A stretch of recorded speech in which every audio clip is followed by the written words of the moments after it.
রাজনীতির মাঠে সরব হতেই অবশেষে সরকারের দায়িত্বরত পদ থেকে ছেড়ে গেলেন তথ্য ও সম্প্রচার উপদেষ্টা মোহাম্মদ মাহফুজ আলম। উপদেষ্টা মাহফুজ আলমের পাখা উড়েছে এবার মরিবার জন্য ব্যবস্থা করতে হবে, তার জন্য একটা থেরাপির ব্যবস্থা করতে হবে। থেরাপিটা হবে কাচের বোতলের ভিতরে পানি ঢুকিয়ে ওই নাভির নিচ থেকে একেবারে পায়ের পাতা পর্যন্ত একটা থেরাপি দেওয়া। কুকুরের চাইতেও নিকৃষ্টতম কাজ এই মাহফুজ আলম করছে। মাহফুজ আলম আপনি করেছিলেন, আপনি কেন মাস্টারমাইন্ড? নাহিদ আসিফদের পেছনে আপনি মাস্টারমাইন্ড? আপনার রক্ত ঝরেছে, টিয়ার গ্যাস, গুলি, মার, জেল, কোনটা? আপনি মাস্টারমাইন্ড তো দূরের কথা, আপনি বাংলাদেশের চায়ের দোকানের যে দোকানদার রাজনীতির মধ্যে চাচ্ছে অদক্ষ একজন ব্যক্তি। এনসিপি নেতারাই উপদেষ্টা মাহফুজের উপদেষ্টা পদ। দর্শক, ঘটনাটা একটু অন্যভাবে ঘটছে। দ্বিতীয় বিশ্বযুদ্ধের পর থেকে সবচেয়ে বড় বিমান যুদ্ধে ভারত 5টি যুদ্ধ বিমান হারিয়েছে। ভারত এখন প্রাণপণ চেষ্টা করছে তাদের ক্ষয়ক্ষতি লুকানোর জন্য। নিষিদ্ধ হলেন, অবাঞ্ছিত হলেন জাতীয় পার্টি। আওয়ামী লীগের দোসরদের ব্যাপারে দেশবাসীকে সতর্কতা জারি করেছেন। এইবার কিন্তু কঠিনভাবে ফেসে গিয়েছে মুজিবুর রহমান চুন্নু এবং জাতীয় পার্টির চেয়ারম্যান জিএম কাদের সাহেব। তো তাদেরকে কিন্তু গ্রেফতার করে নিয়ে যাওয়া হচ্ছে। তো আপনারা দেখতে পাচ্ছেন জাতীয় পার্টি, কুখ্যাত এরশাদের জাতীয় পার্টি রংপুরে যেটা সুপ্রতিষ্ঠিত, সেখানকার নেতা, জাতীয় পার্টির নেতা কুখ্যাত জিএম কাদের। শেখ হাসিনা তো পালানোর জন্য ভারতে জায়গা পাইছে, জিএম কাদের তো পালানোর জন্য কোনো দেশের জায়গাই পাবেন না। আওয়ামী লীগের মোটামুটি রফাদফা শেষ, এখন আসছে জাতীয় পার্টির উপর দিয়া। আসসালামু আলাইকুম প্রিয় দর্শক শ্রোতা, নতুন একটা ভিডিওতে জানাচ্ছি আপনাদের স্বাগতম। এইমাত্র পাওয়া তাজা এবং গরম খবর। আজকের এই ভিডিওটি কেমন হতে চলেছে, কতটা গুরুত্বপূর্ণ, কতটা চাঞ্চল্যকর, ভিডিওর অংশ বিশেষ এবং শিরোনাম দেখে আপনারা ইতিমধ্যে বুঝিয়ে গেছেন কেমন হবে আজকের এই ভিডিওটি। আশা রাখবো আজকের এই ভিডিওটি সম্পূর্ণ দেখে যাবেন, একটু স্কিপ করবেন না। সম্পূর্ণ দেখে গেলে অনেক কিছু জানতে পারবেন এবং বুঝতে পারবেন। আমি আর বেশি কথা বাড়াবো না, সরাসরি আপনাদের বিস্তারিত ভিডিওতে নিয়ে যাব। তার আগে একটা রিকোয়েস্ট করবো, যারা এরকম ভিডিও দেখতে পছন্দ করেন এই চ্যানেলটি সাবস্ক্রাইব করে পাশে থাকা বেল আইকনটি বাজিয়ে রাখবেন। ইতিমধ্যে যারা সাবস্ক্রাইব করে দিয়েছেন তাদের জানাচ্ছি অসংখ্য ধন্যবাদ। চলুন প্রিয় দর্শক শ্রোতা, এই ভিডিওতে লাইক করে দিয়ে আমরা বিস্তারিত ভিডিওগুলো মোবাইলের স্ক্রিন থেকে ধারাবাহিকভাবে একের পর এক দেখে আসি। মাহফুজ আলমের পাখা উড়েছে এবার মরিবার জন্য ব্যবস্থা করতে হবে, তার জন্য একটা থেরাপির ব্যবস্থা করতে হবে। থেরাপিটা হবে কাচের বোতলের ভিতরে পানি ঢুকিয়ে ওই নাভির নিচ থেকে একেবারে পায়ের পাতা পর্যন্ত একটা থেরাপি দেওয়া। কাচের বোতলে পানি ঢুকে ওই থেরাপিটা নাকি একেবারে মরণ পর্যন্ত, কবর পর্যন্ত হাড়ের মধ্যে ব্যথা পাওয়া যায়। এই ব্যবস্থাপনাটা এখন শিবিরকেই করতে হবে। শিবির ডিক্লার দিয়ে করুক আর ডিক্লার ছাড়া করুক, এবার শিবিরকে সেটা করে দেখাতে হবে। কারণ শিবির যা করেছে এবং তাকে যেই জায়গায় পৌঁছিয়েছে শিবির, এখন উল্টা শিবিরের সাথে বা জামাতের সাথে সে যে ব্যবহারটা করছে, এটা বাড়ির পালিত কুকুরও করে না। কুকুরের চাইতেও নিকৃষ্টতম কাজ এই মাহফুজ আলম করছে। এই নিকৃষ্ট প্রাণীটা কি করছে এবং তার ভেরিফাইড ফেসবুক আইডি থেকে তার লেখাটা আপনাদের সামনে আমি প্রথমে তুলে ধরবো। তারপরে এটাকে উত্তর দিয়েছেন জামাতের আমির, খুব সুন্দরভাবে পোলাইটলি ভাবে উত্তর দিয়েছেন এবং জামাতের আমিরের বক্তব্যটাও আমি তুলে ধরবো। প্রথমে আমি চলে যাই মাহফুজ কি লিখেছে তার ভেরিফাইড ফেসবুক আইডিতে। আমি এখানে দেখতে পাচ্ছি সে লিখেছে, আমাকে নিয়ে নোংরামি করতেছো, ঝামেলা নাই, ফ্যামিলি টাইনো না, যুদ্ধাপরাধের সহযোগী রাজাকারেররা। মানে আমারে নিয়ে করতেছো ঝামেলা নাই, ফ্যামিলি নিয়ে টাইনো না, আমার ফ্যামিলি, আমার জন্ম, আমার পরিবার নিয়ে টাইনো না। এই যে মাহফুজা, তোর বাপ জন্ম হইছে 71-এর আগে, আর তুই তো জন্ম হইলি 71-এর 25-30 বছর পরে। এখন তোর বাবাই ছিল শিশু 71 সালে। যদি রাজাকার থাকে তাহলে তোর দাদা ছিল, নানা ছিল। মুক্তিযোদ্ধা থাকলেও তোর দাদা আর নানা ছিল, যেটা তোর বাবা মার আমলে না। সেটা নিয়ে তোর টানাটানির বয়স আছে কিনা, হয়েছে কিনা, তোর তো এখনো নাকে টিপ দিলে পায়খানা বাইরিয়া যাবে। তুই এই যে কথাগুলা নিয়ে আসলি, বাংলাদেশ এখন চলছে ভারত বিরোধী একটা জাগরণ, যেখানে পাকিস্তান ভারতকে পানি চুবা খাওয়ায়া সারা বিশ্বব্যাপী এখন পাকিস্তান সম্মানের সাথে পাকিস্তানের প্রশংসা বাসছে। বড় একটা মহাযুদ্ধ থেকে আমেরিকা পাকিস্তানকে বিরত রেখেছে। আমেরিকার পরামর্শে পাকিস্তান থেমেছে। আর সেখানে তুমি এখন পাকিস্তান বাংলাদেশের সাথে কাদের সাথে 71-এ সম্পর্ক ছিল, কাদের সাথে ছিল না, সেই বিষয় নিয়ে তুমি আমাদেরকে ডিভাইডেশনে নিয়ে আসছো। এখন এই সময়ে তুমি মার্কেট পাবা পাকিস্তানের বিরুদ্ধে একটি কথা বলে। বাংলাদেশের 90% মানুষ এখন পাকিস্তানের প্রশংসা করছে। ওই ভারতীয় কুলাঙ্গার যে আওয়ামী লীগাররা, আওয়ামী লীগের কিছু লোক পাকিস্তানপন্থী হয়ে গিয়েছে এই যুদ্ধের পরে। গতকাল যুবলীগের এক নেতা স্ট্যাটাস দিয়েছে পাকিস্তানের পক্ষে। আর মাহফুজা, তুই তো ছাত্র শিবির করেছস, মাদ্রাসায় পড়ালেখা করেছস, তোকে নিয়ে ওখানে বসাইলো শিবির, বসাইলো জামাত। কারণ জামাত শিবির সেই কথাটা ঘোষণা দেয় নাই যে আমরাই হাসিনাকে মাস্টার মাইন্ড, আমরাই হাসিনাকে দিল্লি পাঠিয়েছি। জামাত শিবির ঘোষণা দিলে সেটা বিভিন্ন ধরনের আন্তর্জাতিক অঙ্গন থেকে বিভিন্ন কথা আসতো, হাসিনা দিল্লিতে বসে বলতে পারতো যে জামাত শিবির জঙ্গি, এটা সেটা। সেই কারণে তোদেরকে জামাত শিবির পিছনে থাইকা নায়ক বানাই দিছে। এখন নায়ক হইয়া তুমি ভুলে গেছো তোমার বাপের নাম, তুমি ভুলে গেছো তোমার 14 গোষ্ঠীর নাম। এই নাম যে ভুলে গিয়েছো, এটার যে কত বড় খেসারত তুমি মাহফুজ আলমকে দিতে হবে। মাহফুজ আলম তুমি টের পাচ্ছ না, কারণ হাসিনা 15.5 বছর যন্ত্রণা দিয়েছে যাদেরকে বেশি, তাদের কাছে সারা জীবনের যন্ত্রণা, তার বংশধরের যন্ত্রণা, তার আত্মীয় স্বজনের যন্ত্রণা সারা জীবন ভুগবে। আর মাহফুজ তোমাকে ছেড়ে দিবে জামাত শিবির, তুমি এটা ভাবলেই চলবে। এবার দেখি মাহফুজ আরো কি লিখেছে। এটা লাস্ট ওয়ার্নিং, জামাত শিবিরকে সে লাস্ট ওয়ার্নিং দিয়েছে। আর যে চুপা শিবিররা এই সরকারের পদ বাগাইছো আর বিভিন্ন সুশীল ব্যানার খুলে পাকিস্তান পন্থা জারি রাখছো, বিভিন্ন সুশীল ব্যানার খুলে পাকিস্তান পন্থা জারি রাখছে জামাত শিবির বাংলাদেশে। সে বলতেছে তোমরা তোমাদের পূর্বপুরুষ রাজাকার আর দালালদের তুলনায় আরো অধিক ভুগবা। কি বলছে কথাটা দেখেন, মানে তোমরা তোমাদের পাকিস্তান পন্থী জারি রাখা তোমাদের পূর্বপুরুষ রাজাকারদের আর দালালদের তুলনায় আরো বেশি ভুগবা। তার মানে রাজাকার দালাল সে বলতে চাচ্ছে মাওলানা মতিউর রহমান নিজামী, মাওলানা দেলোয়ার হোসেন সাইদি, আলী হাসান মোহাম্মদ মুজাহিদ, তাদের চাইতেও তোমরা আরো বেশি ভুগবা। এদেরকে ফাঁসি দেওয়া হয়েছে। তাহলে মাহফুজ কি বলতে চাচ্ছে, জামাত শিবির সবাইকে সে আগুন দিয়ে জ্বালাই দিবে নাকি বাংলাদেশে? আর জ্বালাই দেওয়ার মতো পরিবেশ বাংলাদেশে মাহফুজ পাবে? বাংলাদেশের অবস্থান এখন এরকম। বাংলাদেশের জামাত শিবির যেই রাস্তা যায় সেই রাস্তা লক্ষ লক্ষ মানুষের ভিড় করে এই জনতার বিরুদ্ধে মাহফুজ আলম সরকারে থাইকা। এখন তো সে জামাত শিবির করে না, এখন সে বিএনপিও করে না, এখন সে কোনো রাজনৈতিক দলের নেতা নয়, সে উপদেষ্টা। দেশের সকল রাজনৈতিক দল তাদের নেতৃত্বে নির্বাচনে অংশগ্রহণ করবে। এখন সে যদি এমন কথা কয় তাহলে তাকে নির্বাচনের আগে সরানোর জন্য জামাত শিবির যদি আপত্তি করে, ডক্টর মোহাম্মদ ইউনূস স্যার কি তাকে রাখতে পারবে? কিন্তু বাস্তবতা হচ্ছে বাংলাদেশের রাজনীতি নষ্ট করার জন্য কয়েকটা আমাদের দল আছে। মানে এই দলগুলোর প্রকৃত কাজ কি জাতির জন্য এটা বোঝা বড় কষ্টকর। এর মধ্যে জাতীয় পার্টি অন্যতম। একসময় ছিল, দেখেন আমি এরশাদের এক জায়গায় পছন্দ করতাম যে ওনার অনেক জিনিস ছিল, বিশেষ করে আমাদের কুমিল্লাতে এমনও কিছু স্থাপত্য আছে যেগুলো এরশাদের আমলের, মানে এখনো এগুলা দেখলে মনে হয় যে ওই দিন বানাইছে। স্ট্রেংথ, কোয়ালিটি, এইরকম অনেক জিনিস ছিল এরশাদ সাহেবের। ভালো ভালো অনেক কাজও করেছেন, আবার দিন শেষে স্বৈরাচারী হয়েছেন। এখন আওয়ামী লীগ সরকারের সময় মধু খাওয়া, ভারতের নির্দেশে মাঝে মাঝে কথা বলবা নাকি বলবা না, এটা ভারত সিদ্ধান্ত নিত। আর এই বক্তব্য জিএম কাদের এসে বাংলাদেশে দিতেন। একজন সম্মানিত ব্যক্তিত্ব জিএম কাদের। তবে রাজনীতিটা, ওই যে বাংলাদেশের রাজনীতিটা এতদিন ভারতমুখী ছিল, এখন আবার পাকিস্তান পন্থীও আমরা দেখছি, মস্কো পন্থীও দেখছি, আমেরিকা পন্থীও দেখছি। এখন পন্থীর অভাব নাই। তো এই দলগুলা যারা নিজেদের জনগণের জন্য রাজনীতি না করে অন্য রাষ্ট্রের কথায় কন্ট্রোল হয়, তো দিন যখন খারাপ আসবে এমন তো হবে। শেখ হাসিনা তো পালানোর জন্য ভারতে জায়গা পাইছে, জিএম কাদের তো পালানোর জন্য কোনো দেশের জায়গাই পাবেন না। আস্তে আস্তে একটা একটা করে ধরতেছে। বৈষম্য বিরোধী ছাত্র জনতা বলেন, এই সরকার বলেন, কে বলছেন যে এখানে নাট্যমঞ্চ করে এটাকে করা হচ্ছে, যেমনি হোক হচ্ছে, তো ঘটনা ঘটতেছে।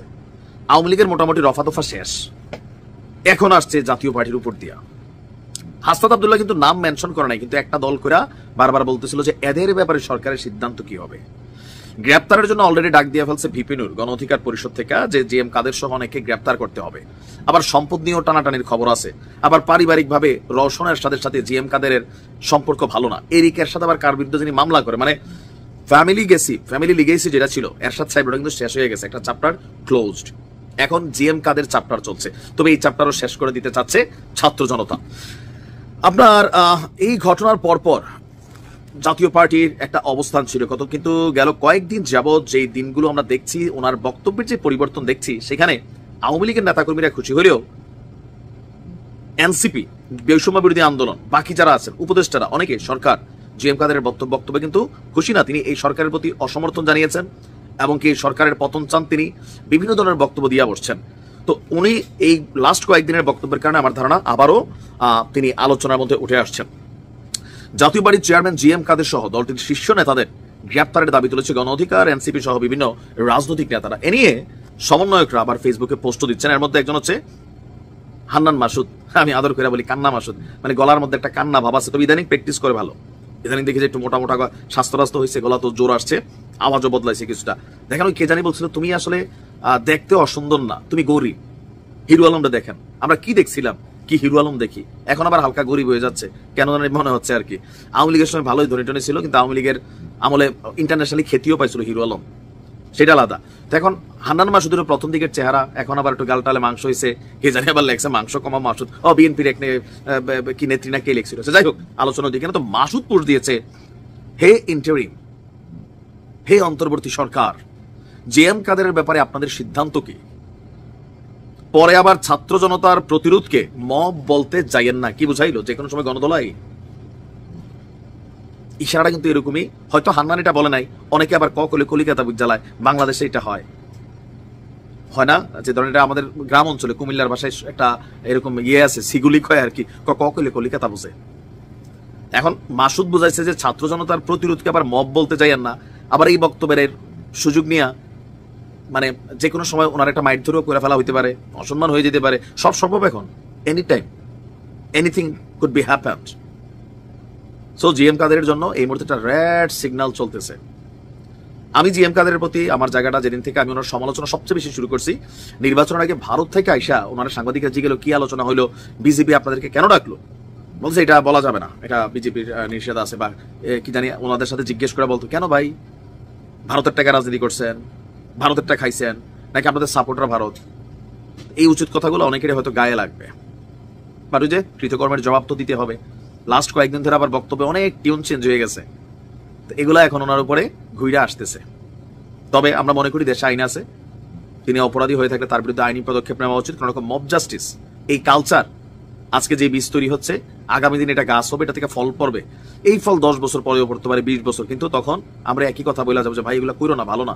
ভারত এখন প্রাণপণ চেষ্টা করছে তাদের ক্ষয়ক্ষতি লুকানোর জন্য।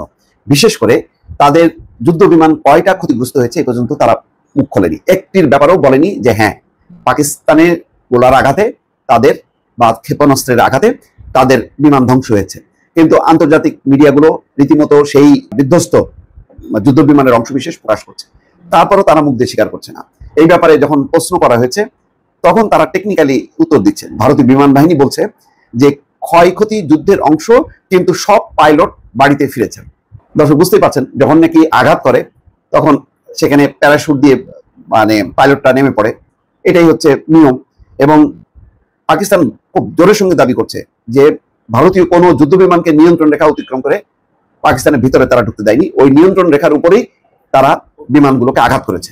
মোট কথা চীনা যুদ্ধ বিমান দিয়ে সেই ক্ষেপণাস্ত্র দিয়ে আঘাত করেছে এবং 5টি ভূপাতিত হয়েছে কমপক্ষে। তারা বলছে যে আমরা 10টা ভূপাতিত করতে পারতাম, কিন্তু মানে ব্যাপক ক্ষয়ক্ষতি এড়ানো এবং সংযম প্রদর্শনের জন্য আমরা সেটি করিনি। দ্বিতীয় বিশ্বযুদ্ধের পর থেকে সবচেয়ে বড় বিমান যুদ্ধে ভারত 5টি যুদ্ধ বিমান হারিয়েছে। দ্বিতীয় বিশ্বযুদ্ধের পর এই পর্যন্ত একযোগে 5টা যুদ্ধ বিমান হারিয়েছে এমন রেকর্ড নেই, এই প্রথম তারা এত বড় ক্ষতির সম্মুখীন হলো। পাকিস্তানের এমন দাবির মুখে ভারতের বিমান বাহিনী বলেছে ক্ষয়ক্ষতি যুদ্ধেরই অংশ, তারপর বলছে না যে হ্যাঁ আমাদের 5টা বিমান ধ্বংস হয়েছে। রোববার নয়াদিল্লিতে এক সংবাদ সম্মেলনে তারা ক্ষয়ক্ষতির শিকার হয়েছে কিনা এমন প্রশ্নে ভারতীয় বিমান বাহিনীর এয়ার মার্শাল একে ভারতী ওই কথা জানান। অর্থাৎ ভারতীয় বিমান বাহিনীর এয়ার মার্শাল একে ভারতী জানাচ্ছেন যে আমরা একটি যুদ্ধ পরিস্থিতিতে আছি আর ক্ষয়ক্ষতি যুদ্ধেরই অংশ। পরোক্ষভাবে ক্ষয়ক্ষতির কথা স্বীকার করলেও তিনি জানান পাকিস্তানের সঙ্গে লড়াইয়ের পর সব পাইলট বাড়িতে ফিরে এসছে, তবে আর বিস্তারিত কিছু জানাননি তিনি। বুধবার পাকিস্তানের সামরিক বাহিনীর মুখপাত্র রয়টার্সকে জানিয়েছেন তাদের পাইলটরা ভারতের 5টি যুদ্ধ বিমান ভূপাতিত করেছে। এসব যুদ্ধ বিমানের মধ্যে 3টি ফ্রান্সের সরবরাহ করা রাফাল এবং অপর 2টি রাশিয়ার তৈরি SU-30 এবং MiG-29। কিন্তু পাকিস্তানের এই দাবি নিশ্চিত করেনি ভারত।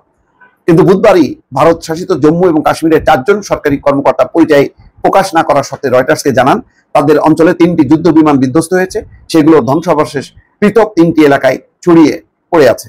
সীমান্তের অপর পাশে পাকিস্তানে এবং পাকিস্তান শাসিত কাশ্মীরে সন্ত্রাসীদের 9টি অবকাঠামোতে তারা হামলা চালিয়েছে। ভারত এই কথা জানানোর কয়েক ঘন্টা পর কাশ্মীরের ওই কর্মকর্তা এই কথা জানিয়েছেন, অর্থাৎ 9টা তারা হামলা করেছে, কিন্তু তার বিপরীতে তাদের যে কি ক্ষয়ক্ষতি হয়েছে বিশেষ করে যুদ্ধ বিমান সেটা তারা এখনো প্রকাশ করা হচ্ছে না। বলা হচ্ছে এই যুদ্ধ বিমানগুলোর কমপক্ষে $1 বিলিয়ন উপরে এর মূল্য।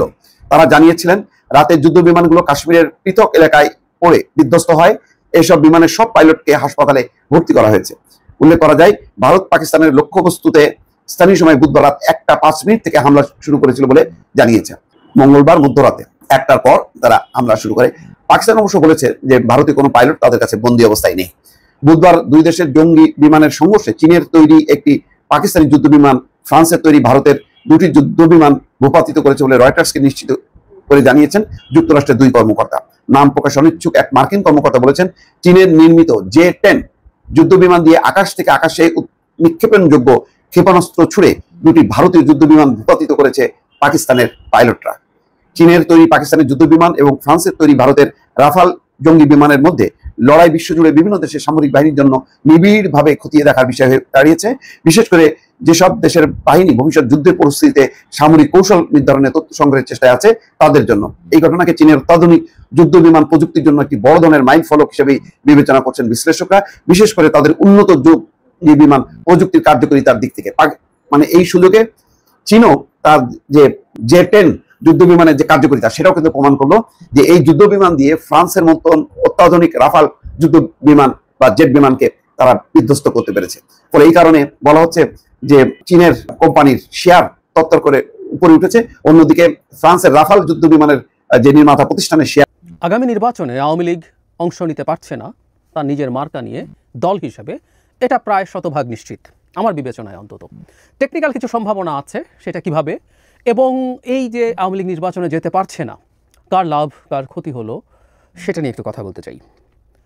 অনেকেরই লাভ হচ্ছে, আমি মনে করি এক একজনের এক এক ধরনের লাভ, কার লাভ সবচেয়ে বেশি বা ক্ষতিও কার কার হচ্ছে সেটা নিয়ে কথা বলি। প্রথম কথাটা হচ্ছে, নির্বাচন কমিশন গতকাল পরশু জানিয়েছিল যখন সরকার সিদ্ধান্ত নেয় যে তারা প্রজ্ঞাপন দেখে সিদ্ধান্ত নেবেন, এবং গতকাল বেশ রাতের দিকে তারা জানান আওয়ামী লীগের নিবন্ধন তারা স্থগিত করছেন। সেটা যে ইলেকশন নিবন্ধন স্থগিত করা হয়েছে, ওনারা একটা নোটিফিকেশন জারি করেছেন। নির্বাচন কমিশন থেকে জারি করা প্রজ্ঞাপনে যে কথাটা বলা হয়েছে, আমি একটু অবাক হয়েছি প্রজ্ঞাপনটা দেখে, কারণ আমরা এর আগদিন পর্যন্ত সরকারের কথায় আমাদের মনে হচ্ছিল এটা যে আওয়ামী লীগকে সংগঠন হিসেবে বিচার করা হবে এবং সেই বিচার শেষ হওয়া পর্যন্ত আওয়ামী লীগের সাংগঠনিক কর্মকাণ্ড নিষিদ্ধ হবে। তাহলে কি দুটো ব্যাপার, একটা হচ্ছে আইসিটি অ্যাক্টে নতুন করে সংগঠন বিচারের ধারা আবার আনা হয়েছে, এটা সরিয়ে ফেলা হয়েছিল। আর সন্ত্রাস দমন আইন 2009 যেটাতে সংগঠনের কর্মকাণ্ড নিষিদ্ধ করার কোনো স্কোপ ছিল না, সংগঠন নিষিদ্ধ করে দেওয়া যেত এক্সিকিউটিভ অর্ডারে, সেটাও অ্যামেন্ড করা হয়েছে, করে তাদের সাংগঠনিক কর্মকাণ্ড নিষিদ্ধ করা হয়েছে। কিন্তু নির্বাচন কমিশনের প্রজ্ঞাপনে একটা অদ্ভুত জিনিস লেখা আছে। এখানে তারা লিখেছেন 2025 সন্ত্রাস বিরোধী আইন 2009 অনুযায়ী বলা হচ্ছে, আন্তর্জাতিক অপরাধ ট্রাইব্যুনালে বাংলাদেশ আওয়ামী লীগ এবং এর সব অঙ্গ সংগঠন, সহযোগী সংগঠন ও ভাতৃপ্রতিম সংগঠনের নেতাকর্মীদের বিরুদ্ধে বিচার কার্য সম্পন্ন না হওয়া পর্যন্ত, মানে ব্যক্তির কথা বলা হচ্ছে এখানে, ব্যক্তিদের বিচার কার্য সম্পন্ন না হওয়া পর্যন্ত, তাহলে তো এটা বহু দূরের কথা। যাই হোক, আমরা এখন ব্যাপারটা কি দাঁড়াচ্ছে, আওয়ামী লীগকে যদি আমরা সংগঠন হিসাবেও ধরি, তাহলে এই নির্বাচনের সর্বোচ্চ যে সীমা এখন পর্যন্ত সরকারের জুন, 1 বছর, জুনে নির্বাচন হওয়ার আসলে সম্ভাবনা খুব কম। আমরা মনে করি ফেব্রুয়ারির মাঝামাঝি, সেই ক্ষেত্রে 8-9-10 মাস সর্বোচ্চ। এখন আওয়ামী লীগকে সংগঠন হিসাবে আইসিটিতে বিচার করার জন্য এটা কি যথেষ্ট সময়? আমরা একটু এভাবে বোঝার চেষ্টা করি, মানে মিড অফ ফেব্রুয়ারি যদি লাস্ট সময় ধরি, এখানে রমজানের ব্যাপার আছে, এরপরে আমরা জানি এরপর অনেক রকম ইস্যুজ আছে। মিড অফ ফেব্রুয়ারি যদি হয়তো 2.5 মাস হাতে রেখে যদি শিডিউল ঘোষণা করে, বা নিদেন পক্ষে 2 মাস হাতে রেখে যদি করা হয়, তাহলেও এখন থেকে 6 মাসের মধ্যে, 5.5-6 মাসের মধ্যেই শিডিউল ঘোষণা করতে হবে।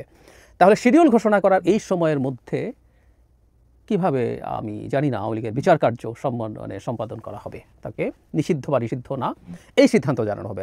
আর যদি ডিসেম্বরে নির্বাচন হয়, তাহলে 2 মাস যদি বাদ দিয়ে দিই আমরা, ডিসেম্বর একেবারে শেষেও যদি নির্বাচন হয়, সেপ্টেম্বরের শেষে, অক্টোবরের শেষে যদি শিডিউল হয়, তাহলে আর কতদিন বাকি আছে? 4 মাস, 5 মাস, নট মোর দেন দ্যাট। তাহলে কিভাবে সম্ভব? তাহলে এই বিচার আওয়ামী লীগের সংগঠন হিসাবে বিচার, আর নির্বাচন কমিশনের প্রজ্ঞাপন যদি সঠিক হয়, সেক্ষেত্রে তো ব্যক্তিরও বিচারের কথা বলা হচ্ছে, তাহলে এটা শেষ হচ্ছে না। একটা কথা একটু বলে রাখা ভালো, এটা হতে পারতই এরকম, সরকার ক্ষমতায় আসার সাথে সাথে আওয়ামী লীগের সাথে, আওয়ামী লীগের লোকজনের সাথে, শেখ হাসিনার সাথে তার সংগঠনেরও যদি বিচার কাজটা চালাতো এবং এক্সিকিউটিভ অর্ডার দিয়ে তারা যদি কর্মকাণ্ড বা কর্মসূচি বন্ধ রাখতো, এতদিনে এই সিদ্ধান্তটা হয়তো চলেও আসতো প্রায়, বা অন্তত নির্বাচনের আগে, এটা শিডিউলের আগে হয়ে যেত। সেই বিচারে আওয়ামী লীগ যদি নিষিদ্ধ না হতো, তাহলে আওয়ামী লীগ নির্বাচনে যেত, আমাদেরকে সেটা মেনে নিতে হতো। আর যদি নিষিদ্ধ থাকতো, তাহলে তাদের নিবন্ধন বাতিল হতো। এগুলো সম্ভব ছিল, কিন্তু আমরা এখন বুঝতে পারছি একটা এক্সিকিউটিভ অর্ডারেই আওয়ামী লীগ ডিফ্যাক্টো নিষিদ্ধ হয়ে গেছে, মানে বলা হচ্ছে যে সে নিষিদ্ধ না, কিন্তু সে কিছুই করতে পারবে না, ইভেন অনলাইনেও করা যাবে না, সেটা নিয়ে অন্য আলোচনা আছে। অনলাইনে করা নিয়ে আমি আলাদাভাবে কথা বলবো, আমি বিশ্বাস করি না, আমি মনে করি না এমনকি আওয়ামী লীগের পক্ষে কেউ লিখলেও তাকে সেটাকে ক্রিমিনালাইজ করা যাবে। এগুলো ভুল হচ্ছে, এগুলো ভুল হচ্ছে, আমি তাই মনে করি। আপনারা যেভাবেই দেখুন না কেন, যে আলোচনা সেটা না, সরকার এভাবে করলে কাজটা ভালো হতো। এখন তাহলে আমরা মোটামুটি শতভাগ নিশ্চিত যে আওয়ামী লীগ নির্বাচনে পার্টিসিপেট করতে পারছে না। আমি এর আগের একটা ভিডিওতে বলেছি আওয়ামী লীগ নিষিদ্ধ হওয়াটা জামায়াতের জন্য একদিকে সুবিধা আছে, সেটা হলো আমি নিশ্চিত আওয়ামী লীগ যদি নৌকা মার্কা নিয়ে নির্বাচন করতে পারতো এবং মোটামুটি স্বচ্ছন্দে নির্বাচন করতে পারতো, তাদের প্রার্থী টার্থী পাওয়া ঝামেলা হবে, তাদের ক্যাম্পেইন চালানো কঠিন হবে, তারা ভোটাররা ভোট দিতে গিয়ে আস্থা পাবেন কিনা জানি না, অ্যাটলিস্ট লজ্জা তো আছে, সব কিছু মিলে। কিন্তু যদি টেকনিক্যালি যদি বলি একটা ফেয়ার ভোট তো হবেই আমরা আশা করি, বিশ্বাস করি, সেখানে আওয়ামী লীগ যদি তার সব শক্তি নিয়ে নির্বাচন করতে পারতো তাহলে জামায়াতের চাইতে অনেক বেশি সিট তারা পেত, এটা আমি শতভাগ নিশ্চিত। ফলে আওয়ামী লীগ বিরোধী দলে পরিণত হতো, জামায়াত তখন আর বিরোধী দল হতো না। কিন্তু এখন যেটা দাঁড়ালো, জামায়াত 10টা পাক আর 12টা পাক সিট এককভাবে নির্বাচন করে, সাথে ইসলামিস্টদেরকে নিয়ে টিয়ে সবাইকে অনেক একত্র করে, তারা পারবে কিনা জানি না। বাংলাদেশে ইসলামী নিয়মতান্ত্রিক সাংবিধানিক রাজনীতিও যারা করেন, আমি অনেক র্যাডিক্যাল ইসলামিস্ট আছে, আমি তাদের কথা বলছি না, সাংবিধানিক রাজনীতি যারা করেন তারাও আলটিমেটলি আসলে পেরে উঠবেন কিনা আমার কাছে খুবই সন্দেহ হয়। তারা সবাইকে একত্র করেও খুব বেশি দূর যেতে পারবেন না। এখন আওয়ামী লীগ না থাকাতে তারা বিরোধী দল হতে পারবেন, খুবই সামান্য সিট তারা পাবেন, কিন্তু তারা বিরোধী দল হবেন। এটা প্রধান বিরোধী দল জামায়াতের রাজনীতির জন্য, এটাকে আমরা এক ধরনের অর্জনও বলতে পারি। এবং আমি নিশ্চিত নই বাংলাদেশে সম্ভবত যে অন্তত 10% সিটস পেতে হয়, সেটা বিরোধী দলের তকমা পাওয়ার জন্য সেটা সম্ভবত জরুরি না। যাই হোক, যদি সেটা জরুরিও হয়ে থাকে, তারা দ্বিতীয় লার্জেস্ট দল হিসাবে লোকজন তাদেরকে পার্লামেন্টে ডিফ্যাক্টো বিরোধী দল বলবেন। এখন প্রশ্ন হচ্ছে, আওয়ামী লীগ যদি নির্বাচনে না আসে তাহলে আওয়ামী লীগের ভোট কারা পাবে? এখানে অনেকগুলো যদি কিন্তু আছে। যেমন ধরি আওয়ামী লীগ দাঁড়ালো না, কিন্তু স্বতন্ত্র দাঁড়ালো আওয়ামী লীগের লোকজন, এবং তারা আওয়ামী লীগের ভোটারদেরকে জানালো, এবং ভোটাররা তো চেনে উনি আসলে কাদের লোক। আমরা জানি পাকিস্তানের তেহরিক ইনসাফ পার্টি পিটিআই, ইমরান খানের দল, গত নির্বাচনে দল নিষিদ্ধ হয়েছে, মার্কা নিষিদ্ধ হয়েছে, পরে তারা স্বতন্ত্র নির্বাচন করে আসলে একক, যদি স্বতন্ত্রকে একটা পার্টির মতো ধরি, সর্বোচ্চ সিট পেয়েছিলেন। আওয়ামী লীগ তা পাবে না, কিন্তু অনেক সিট এভাবে তারা স্বতন্ত্র পেতে পারে। তাদের কতগুলো স্পেসিফিক জায়গা আছে যেগুলোতে তাদের এখনও যথেষ্ট প্রভাব আছে বলে আমরা মনে করি বা বিশ্বাস করি। এটা খুবই মর্মান্তিক। বাংলাদেশের অন্তত 20% মানুষ, মানে আমি শুধু জুলাই আগস্টের কথা বলেছি না, এই 15 বছর যে বিভৎসতা, লুটপাট, টাকা পাচার, মানুষের মানবাধিকার লঙ্ঘন, মত প্রকাশ ধ্বংস, আর শেষে জুলাই আগস্টে যে ম্যাসাকার চালিয়েছে, এরপরও আওয়ামী লীগকে পছন্দ করেন, তাদেরকে ভোট দেবেন। তো স্বতন্ত্র দাঁড়ালে সেই ভোট তাদের দিকেই অনেকগুলো যাবে। আবার বছর ধরে নিচ্ছি সবাই ঠিকঠাক ভোট দিতে যাবেন। আবার যদি তারা যেতে মানে এভাবে নির্বাচন না করেন, কারণ স্বতন্ত্রভাবেও নির্বাচন করতে দাঁড়াবেন এই সাহসও অনেক লোকজনের হবে না, এবং তাদের হয়ে ক্যাম্পেইন করার লোকও খুব বেশি থাকবে না। তাহলে যদি এরকম হয় যে আওয়ামী লীগ তো নিষিদ্ধ আছেই, তার লোকজন স্বতন্ত্র হিসেবেও দাঁড়াচ্ছে না, তাহলে কি হতে পারে? এই ভোট কোথায় যাবে? সেই ক্ষেত্রে আমি মনে করি এই ক্ষেত্রে বিরাট লাভ হবে বিএনপির। এনসিপি সম্ভবত আওয়ামী লীগের ভোটের কিছুই পাবে না, কারণ আওয়ামী লীগ তার পতনের জন্য এনসিপির যে ছাত্ররা আছে, নেতারা আছে, সামনে ছিল, তাদের প্রতি ক্ষুব্ধতা থাকবে। আমরা শেখ হাসিনা যতগুলো কথা শুনেছি, সেটা ফোন কল লিক করার নামে হোক বা বক্তৃতা করার নামে হোক, প্রত্যেকটাতে তিনি ছাত্র সমন্বয়ক উপদেষ্টা ডক্টর ইউনূস এবং ছাত্র সমন্বয়কদের উপরে ক্ষোভ ঝেড়েছেন। এবং আমার মনে পড়ে সম্ভবত তিনি সার্জিস আলমকে ইন্ডিকেট করে বলেছেন, কেউ কেউ বিয়ে করছে তাদের শ্বশুর বাড়ির খবর নাও, মানে এভাবে তিনি হুমকি দিচ্ছিলেন। এই লেভেলে ছিল তার অসভ্যতা। ফলে এনসিপি আওয়ামী লীগের ভোট পাওয়ার সম্ভাবনা খুব কম, কারণ তারা তাদের এই পতনের জন্য অন্তত ওই ফেজগুলোর সময় প্রমিনেন্ট ছিল। পেছনে অনেকে ছিল, সবাই ছিল, সাধারণ মানুষ, বিভিন্ন দল ছিল, কিন্তু সেই ফেজগুলো ছিল। আওয়ামী লীগ যেমন আমাদের ট্রমা, আওয়ামী লীগের কিছু ফেস আমাদের ট্রমা, ঠিক একইভাবে আওয়ামী লীগের ট্রমা হচ্ছে এনসিপির ওই ফেজগুলো। তাদের আহ্বায়ক নাহিদ ইসলাম, মানে আমি প্রায় বলি এই মুভমেন্টের পোস্টার বয়, সুতরাং নাহিদ ইসলাম তাদের ট্রমার পার্ট হয়ে গেছে প্রত্যেকেই, যারা ওই সময় সামনে ছিলেন। জামায়াত কি ভোট পাবে? জামায়াত আওয়ামী লীগের ভোট পাওয়ার সম্ভাবনা খুব কম, মানে অসম্ভব আমি বলে ফেলছি না, রাজনীতি খুবই কঠিন জায়গা। আমাদের নিশ্চয়ই মনে আছে, এরকম স্টাডি পাওয়া যায়, আপনারা খোঁজ করলে দেখবেন। পশ্চিমবঙ্গে যখন তৃণমূল কংগ্রেস জিতলে, যখন বিজেপি এগোতে থাকছে, দেখা গেল বিজেপির যত % ভোট বাড়ছে, সেই ভোটটা প্রায় সমানভাবে কমছে ওখানকার সিপিআইয়ের। কমিউনিস্টরা ভোট দিচ্ছে বিজেপিকে, এই ঘটনা ঘটেছে তারা তৃণমূলের বিরুদ্ধে দাঁড়ানোর জন্য। এখন আওয়ামী লীগ কি বিএনপির সাথে এই রকম লড়াই ফিল করে যে আমাকে বিএনপিকে ঠেকাতেই হবে, বরং জামাতকে ভোট দিয়ে হলেও? টেকনিক্যাল একটা সম্ভাবনা আছে, কিন্তু আমি মনে করি সেটা খুব বেশি হবে না। জামায়াত হয়তো চেষ্টা করবে বলে আমি ধারণা করি। জামায়াত তো পরের দিকে আওয়ামী লীগের সাথে যথেষ্ট অ্যালাইন হয়েছিল। আমরা 28 অক্টোবরের কথা মনে আছে নিশ্চয়ই, বিএনপিকে যখন তুমুল পেটানো হচ্ছে, মারা হচ্ছে, গুলি করা হচ্ছে, সেই মহাসমাবেশের সময় একটা ডিস্টেন্ট জায়গায় আরামসে ফুল টুল দিয়ে সমাবেশ করে জামায়াত ঘরের ছেলে ঘরে ফিরে গিয়েছিল। Can remember that. এবং আওয়ামী লীগের সাথে প্রয়োজনে জামায়াতের প্রচুর স্ট্র্যাটেজিক অ্যালায়েন্স হয়েছে। 86-তে দুজনই বেইমান হয়ে এরশাদের অধীনে নির্বাচনে গিয়েছিল। 94 থেকে 96 বিএনপির বিরুদ্ধে একসাথে তারা ফাইট করেছিলেন তত্ত্বাবধায়ক সরকারের দাবিতে। সো এটা হতে পারে, কিন্তু আমি টেকনিক্যালি এই সম্ভাবনা খুব বেশি হাই দেখি না।